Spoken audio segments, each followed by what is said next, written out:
भगवान का 18वां अवतार हुआ मर्यादा का स्थापन करने के लिए। रघुवंश में मर्यादा पुरुषोत्तम श्री राम के रूप में भगवान प्रकट हुए। आदर्श मानव जीवन क्या होता है, ये भगवान ने अपनी लीला के द्वारा समझाया।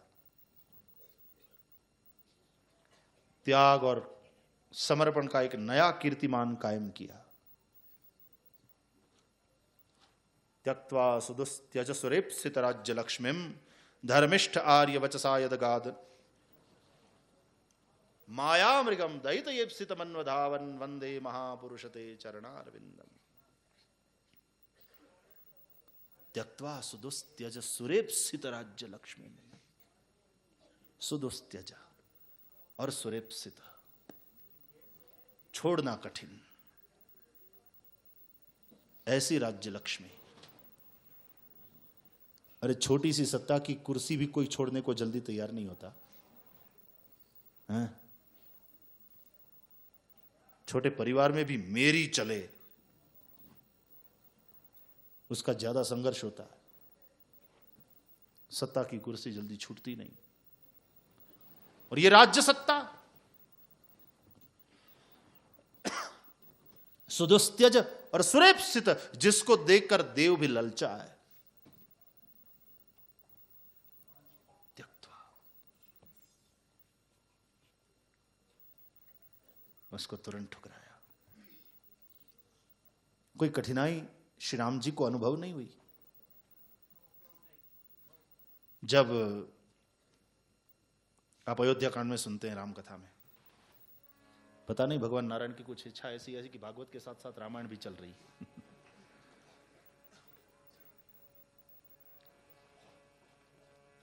रात के समय में कैकेयी जी वरदान मांग चुकी है।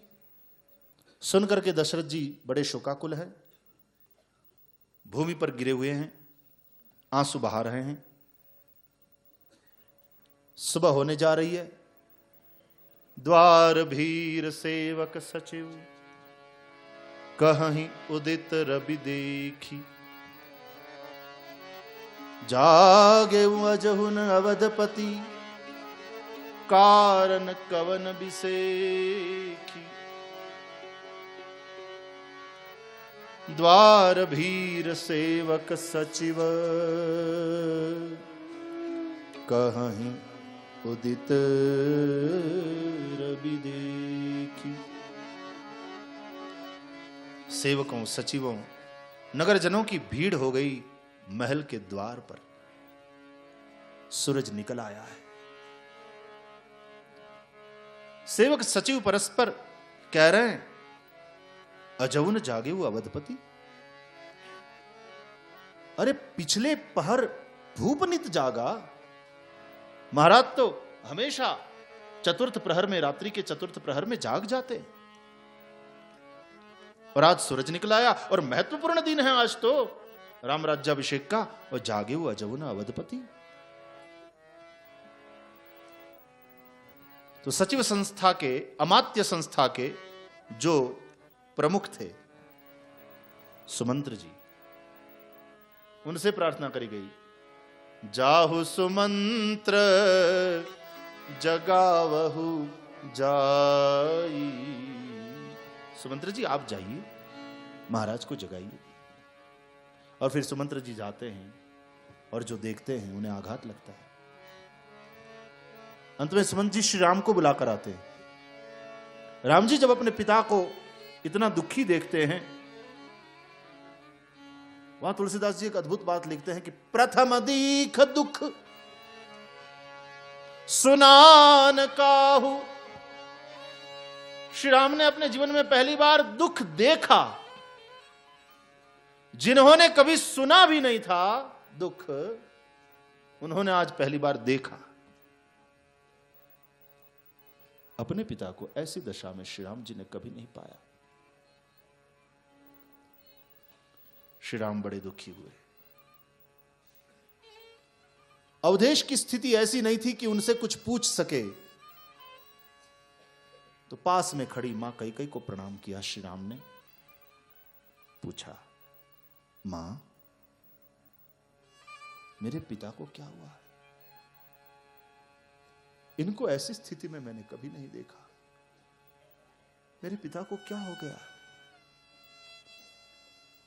करुणामय मृदु राम सुभाऊ, प्रथम दीख दुख सुनान काऊ। करुणामय और मृदु है श्री राम का स्वभाव। जिन्होंने कभी सुना नहीं था दुख, उन्होंने आज देखना पड़ा। बड़े व्याकुल होकर के माता से पूछते, मोहि कहु मात तात दुख कारण, करिय जतन जेहि होई निवारण। मां, मुझे पिता के दुख का कारण तो बताओ, जिससे मैं उसका निवारण करूं, उसका कुछ उपाय करूं। कई उसी कठोरता के साथ बोली, सुनहु राम सब कारण येहु, कि राजहि तुम पर बहुत स्नेहु। हे राम, तुम्हारे पिता के दुख का कुल मिलाकर कारण बस यही है कि उनका तुम्हारे प्रति बहुत स्नेह है। प्रभु ने कहा, यह भी कोई कारण हुआ? बाप का अपने पुत्र के प्रति स्नेह तो होता ही है। कई ने कहा कि नहीं नहीं, यही कारण है कि तुम्हारे पिता का तुम पर बहुत स्नेह है, और उसी स्नेह के चलते, उसी प्रेम के चलते मेरे मांगे हुए 2 वर मुझे देने में वे अपने आप को असमर्थ अनुभव कर रहे हैं। ओहो, सुनकर राम जी बोले, मां, रघुवंश का राजा एक बार वर देने के लिए कह दें और फिर दे न सकें, ऐसा हो नहीं सकता। रघुकुल रीति सदा चली आई, प्राण जाहु बरु बचन न जाई। ऐसे तुमने कौन से 2 वर मांगे कि मेरे पिताजी देने के लिए कहने के बाद अब थोड़े मुकर रहे हैं? मैं मान नहीं सकता। ऐसे कौन से तूने 2 वर मांगे? और तब जो कैकेयी जी बोलती है वो देखिए। जब कहा कैकेयी ने कि राम, पहले वचन में तो मैंने ये मांगा तुम्हारे पिता से कि तुम्हारे स्थान पर मेरा बेटा भरत अयोध्या का राजा बने, तो भाव में भरकर राम दौड़े, मां के हाथ पकड़ लिए, मां से लिपट गए। मां, तेने मेरे हृदय की बात कह दी। यदि ये मैं कहता ना पिताजी से, तो पिताजी मेरी न मानते, लेकिन तुम्हारी बात को वो टाल नहीं सकते। ये तो तुमने बहुत अच्छा किया। और दूसरा वरदान, और जब कैकेयी ने समझाया, सुनाया कि दूसरे वर में, हे राम, तुम 14 वर्ष उदासीन व्रत को लेकर के वन में जाकर के रहो। मांगव दूसर बर कर जोरी, कहा था दशरथ जी से कैकेयी ने कि पूरबहु नाथ मनोरथ मोरी, तापस वेश विषेख उदासी, 14 वर्ष राम बनवासी। 14 वर्ष तापस वेश धारण करके, उदासीन व्रत को लेकर के श्री राम 14 वर्ष के लिए वन में जाए। ये मैंने दूसरा वर मांगा। दशरथ जी मूर्छित थे, कैकेयी बोल रही थी, और उस वक्त राजमहल के उस खंड में, कोप भवन में 2 श्रोता खड़े खड़े सुन रहे थे। एक थे सुमंत जी, अयोध्या के महामंत्री, और दूसरे श्री राम। और जब कैकेयी के मुंह से यह दूसरा वर निकला, तो प्रतिक्रिया क्या है दोनों पर, दोनों श्रोताओं पर? तापस वेश विशेष उदासी, 14 वर्ष राम बनवासी। कैकेयी के मुख से ये सुनते ही एक श्रोता, अवध का महामंत्री, धरती पर गिर गया, गिर पड़ा धरती पर। विधाता, ये मैं क्या सुन रहा हूं। गिर पड़े सुमंत धरती पर। और दूसरे श्रोता स्वयं श्री राम है, उन पर क्या प्रतिक्रिया हुई?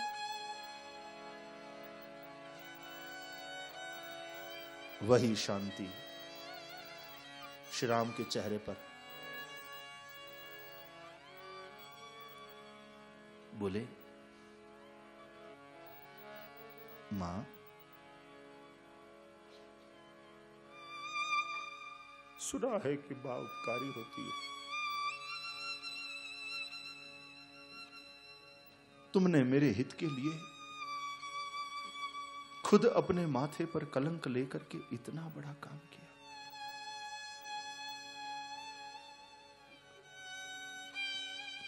तूने एक नए राम को आज जन्म दिया है। सुनो जननी, इसलिए जननी शब्द से संबोधित करते हैं, वरना ये जननी नहीं, जननी तो कौशल्या। लेकिन यहां इस संवाद में 3 बार जननी शब्द से श्री राम ने कैकेयी को संबोधित किया है।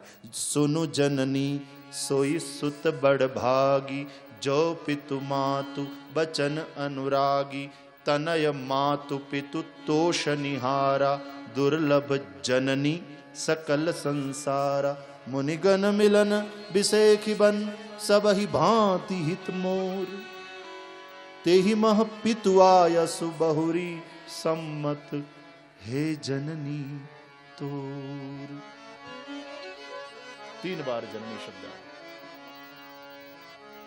एक श्लोकी रामायण के रचयिता ने भी रामायण का आरंभ कहां से किया? आदौ राम तपोवनादिगमनम। तो ये तो अयोध्या कांड की कथा हुई, मतलब बालकांड पूरा छूट गया। तो संपूर्ण रामायण कैसे कहोगे एक श्लोक में? तो भाव यह है कि एक श्लोकी रामायण के रचयिता भी रामायण का आरंभ यहीं से मानते हैं कि सच्चा रामचरित्र तो अब शुरू, अब देखो, अब ऊंचाई देखो। जब राम तपोवन में जा रहे हैं, जननी शब्द से संबोधित करके मानो प्रभु कह रहे हैं कि रघुवंश के राम को, राघव राम को कौशल्या जी ने भले ही जन्म दिया हो, किंतु राम राज्य के राम को जन्म देने वाली माता कैकेयी आप है। सोचते तो हैं हम कि राम वनवास में ये कारणभूत बनी है, हकीकत यह है कि राम राज्य की नींव मजबूत पड़े, उसका शिलान्यास कैकेयी के हाथों हुआ है।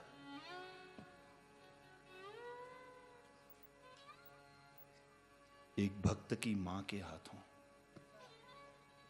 भरत जैसे भक्त को पैदा करने वाली माता के हाथों राम राज्य की इमारत की नींव पड़ी है। राम राज्य के राम को जन्म देने वाली कैकेयी। और जब जन्म दे बच्चे को तो स्त्री को पीड़ा तो होती है, प्रसूति की पीड़ा का अनुभव तो होता है, और वो पीड़ा कैकेयी ने झेली है।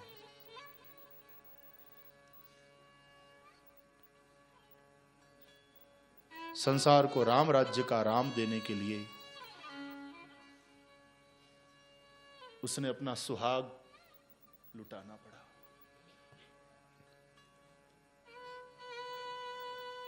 बेटे को भी खोना पड़ा। भरत जी ने नाता तोड़ा।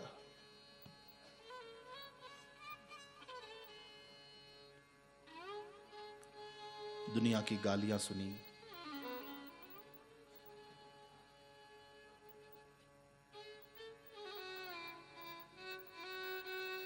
उसमें जो सिद्धांत मिलते हैं बड़े अद्भुत हैं। खैर अभी कहां लगी कहां लगी राम बड़ाई और नाम बड़ाई।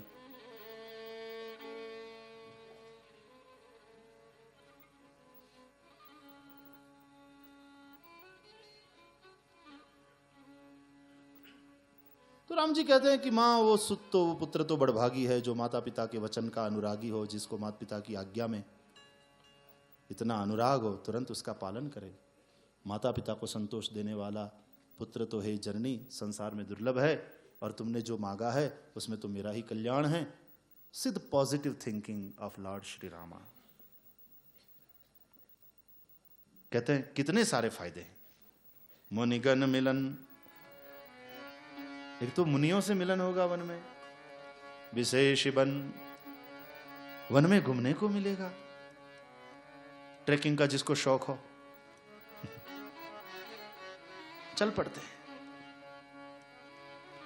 भूमिया विना न मारे भमवाता डूंगरा, शौक नहीं बात जन। मुनिगण मिलन विशेखी बन, सब ही भांति हित मोर। वन में वास और संतों का संग मेरा हित करेगा। ते ही माह पितु आयसु, उसमें फिर पिता की आज्ञा। और बहुरी सम्मत जननी तोर, उसमें तेरी सम्मति। और उससे भी आगे बढ़ करके एक फायदा और जो सबसे श्रेष्ठ मैं समझता हूं, क्या? भरत प्राण प्रिय पावहि राजू।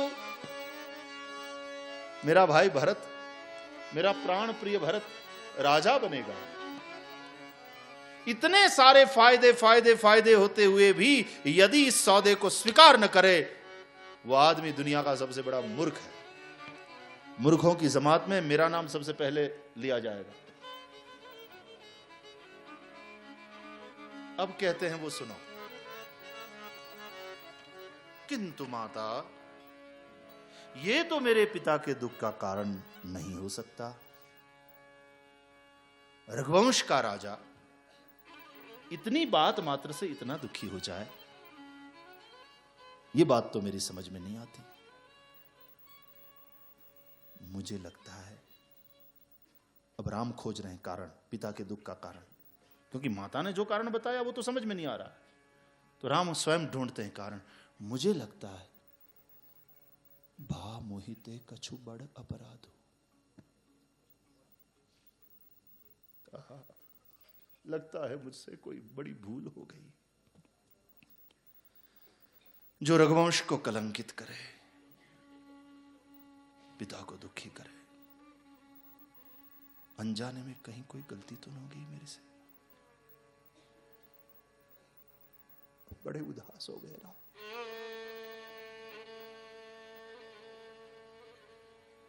तो कई कई की आंख में भी आंसू आ गए और कह दिया, सुनो राम, मैं जानती हूं जो बस इतना ही कारण है।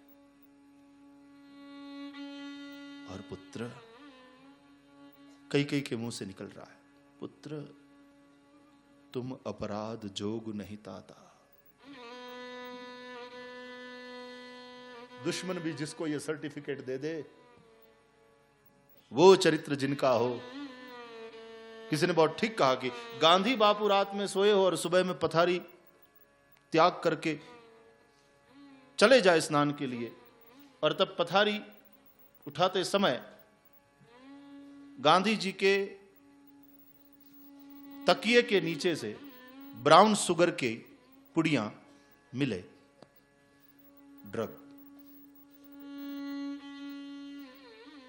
तो पुलिस गांधी जी को अरेस्ट नहीं करेगी, पुलिस ये ढूंढेगी कि किस दुष्ट ने गांधी बाबू के तकिए के नीचे ये पुड़ियां रख दी ब्राउन शुगर की। वो कौन है दुष्ट? गांधी जी के चरित्र में शंका नहीं कर सकता कोई। भले गांधी जी ना ओशिकानी नीचे थी मोड़े ड्रग ना पड़ी का, पर पुलिस पूछपरछ करे गांधी जी ने नहीं। कौन मुकी गया? ये काम किसने किया? जिसके चरित्र में तुम शंका नहीं कर सकते। दुश्मन को भी सर्टिफिकेट देना पड़े, प्रमाण पत्र देना पड़े, भले ही विरोध है इनके साथ हमारा, लेकिन इस मामले में तो हम मानते हैं कि नहीं नहीं,